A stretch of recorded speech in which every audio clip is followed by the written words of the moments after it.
Norint atlikti baldų modulio užsakymus, prisijungus prie CPOIE sistemos, įsitikinkite, kad pirmiausia esate pasirinkę pirkėjo paskyrą.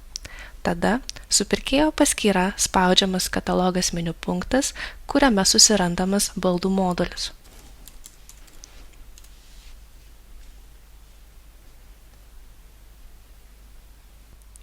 Asortimento lange paieškos laukelio arba filtrų pagalba išsifiltruojame specifikacijas pagal norimus kriterijus. Išsifiltravus, prie konkrečios specifikacijos nurodomas kiekis ir spaudžiamas į krepšelį įdėjimo mygtukas.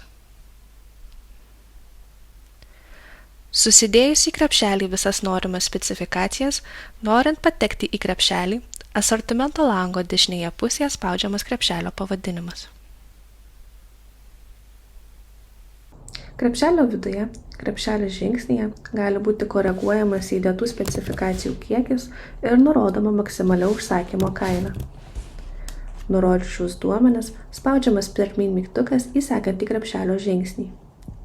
Adresai ir kontaktai žingsnyje pasirenkami atsakingi kontaktiniai asmenys bei nurodomi prekių pristatymo adresai. Užpildžius šios duomenis, spaudžiamas pirmyn mygtukas į sekantį vertinimo nustatymo krepšelio žingsnį. Šiame lange pasirenkamas pasiūlymų pateikimo terminas iš sąrašo bei pasirenkamas pasiūlymų vertinimas pagal kainos arba kainos ir kokybės santykį. Jeigu pasirenkamas pasiūlymų vertinimas pagal kainos ir kokybės santykį, pateikiamas vertinimo kriterijų sąrašas, kuriame pasirenkami kriterijai, pagal kuriuos pirkime bus vertinami pasiūlymai. Nurodžius šios duomenis, spaudžiamas pirmyn mygtukas į sekantį krepšelio žingsnį.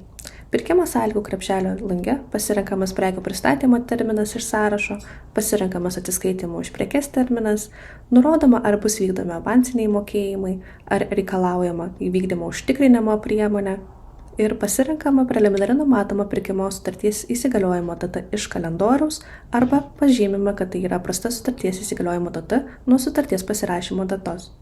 Užpildžius visus šios duomenis, spaudžiamas pirmyn mygtukas į sekantį krepšelio žingsnį. Auditavimas krepšelio žingsnyje galima peržiūrėti visus duomenis, kurie buvo užpildyti nuo krepšelio iki pirkimo sąlygų krepšelio žingsniuose. Peržiūrėjus visus duomenis, spaudžiamas pirmyn mygtukas pateikti auditui.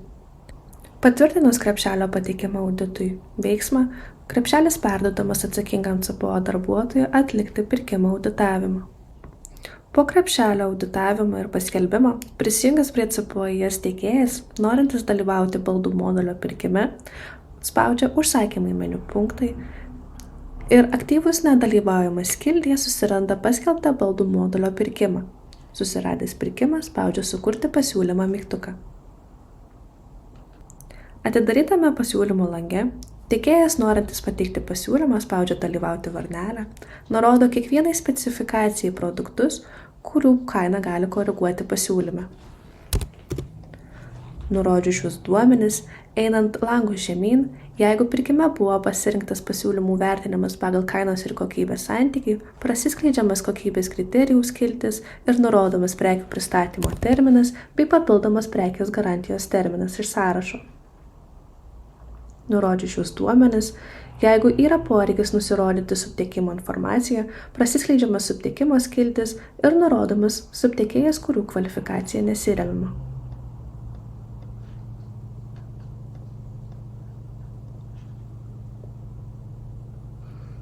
Einant langų žemyn, tiekėjas pasiūlymo metu nurodo atsakingą asmenį, nurodo konfidencialią informaciją, jeigu yra, patvirtina duomenis, kad yra nepakitę, bei spaudžia pateikti pasiūlymą. Suėjus pasiūlymo pateikimo terminui ir sistemai atlikus pasiūlymų vertinimą, tiek pirkėjas, tiek tiekėjas pirkimo peržiūros lange rezultatai žingsnyje gali peržiūrėti pirkimo rezultatus su tiekėjų eile. Pirkėjai, norint inicijuoti sutarties pasirašymą, pirkimo rezultatų žingsnyje prie laimėjusio tiekėjo spaudžiamas inicijuoti sutarties dokumento pasirašymą mygtukas. Paspaudus šį mygtuką, peržiūrima sutarties informacija ir lango apačioje pasirenkami pirkėjo pasirašantys asmenys bei papildomi pasirašantys asmenys. Nurodžius šios duomenys, spaudžiamas inicijuoti sutarties pasirašymo dokumentą mygtukas. Inicijavus šį veiksmą, pasirenkamas pasirašymo būdas, nurodomi prisijungimo duomenys ir atliekamas sutarties pasirašymas. Pirkėjui atlikus sutarties pasirašymą, išsiunčiamas pranešimas tiekėjui apie reikalingą pasirašyti dokumentą. Prisijungus laimėjusiam tiekėjui prie sistemos ir atsidarius įvykusį pirkimą, kuriame jisai laimėjo, rezultatų lange spaudžiamas laukiamo jūsų organizacijos pasirašymo dokumente mygtukas ir atliekamas pirkimo sutarties pasirašymas.